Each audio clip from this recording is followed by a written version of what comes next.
नेते हे उत्तम अभिनेते असतात असं म्हटलं जातं, पण असंच खऱ्या आयुष्यातही घडलंय.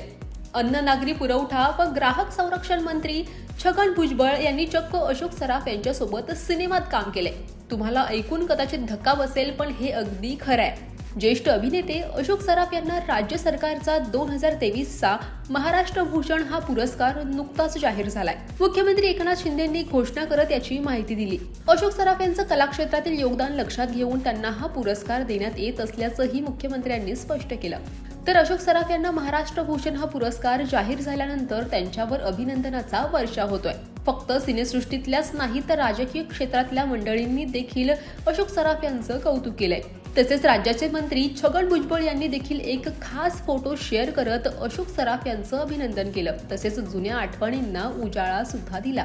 तुम्हाला कदाचितच माहित असेल की छगन भुजबळ यांनी अशोक सराफ यांच्यासोबत तब्बल 2 चित्रपटांमध्ये काम केलंय.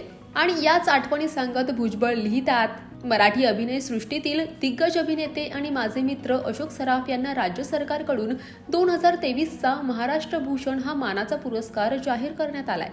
त्याबद्दल त्यांचं मनापासून अभिनंदन.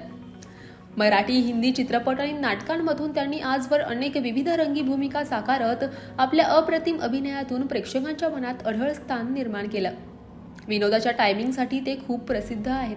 चाहत्यांमध्ये अशोक मामा म्हणून लोकप्रिय असलेले अशोक सराफ यांच्यासोबत काम करण्याचा मलाही योग आला. सुरुवातीपासूनच अभिनयाचं आकर्षण असल्यानं मी सामाजिक कामाबरोबरच संधी मिळेल तेव्हा आपली अभिनयाची हौस भागवण्याचा प्रयत्न केला. दैवत, नवरा बायको या चित्रपटांमधून मी छोट्या भूमिका साकारल्या.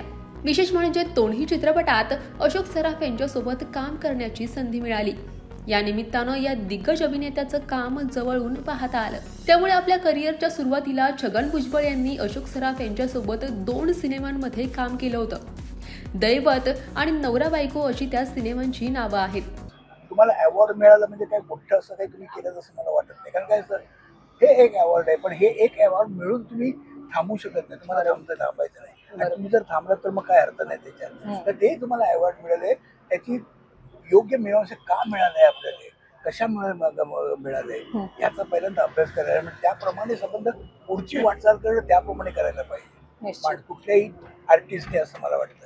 नाही तर आहेत आपल्याकडे बरेचसे टॅलेंटेड आहेत, लोक घेतात. मराठी लोकांना, बऱ्याच लोकांना मिळतं, नाही असं नाही. पण काय इतकं वास्ट आहे ना, ते पुरा इंडियाचं असल्यामुळे आणि निरनिराळे त्याच्यात कॅटेगरीज निरनिराळे असल्यामुळे ते कुणाला द्यावं हा सुद्धा त्यांच्याकडे मोठा प्रश्नच असतात. बरोबर. कारण तेवढे लोकांचं तेवढं हे आहे ना. बरोबर. त्यामुळे काय होतं, मिळतं कधी नाही मिळत, बघूया कसं मिळतं कधी. तेव्हा तुम्हाला याविषयी काय वाटतं, तसेच हा व्हिडिओ तुम्हाला कसा वाटला कमेंट सेक्शनमध्ये नक्की कळवा. आणि मराठी कला विश्वातील अशाच नवनवीन घडामोडी आणि गॉसिप जाणून घेण्यासाठी लोकमत फिल्मीला लाईक करा, शेअर करा आणि सबस्क्राईब करायला विसरू नका. पाहत रहा लोकमत फिल्मी.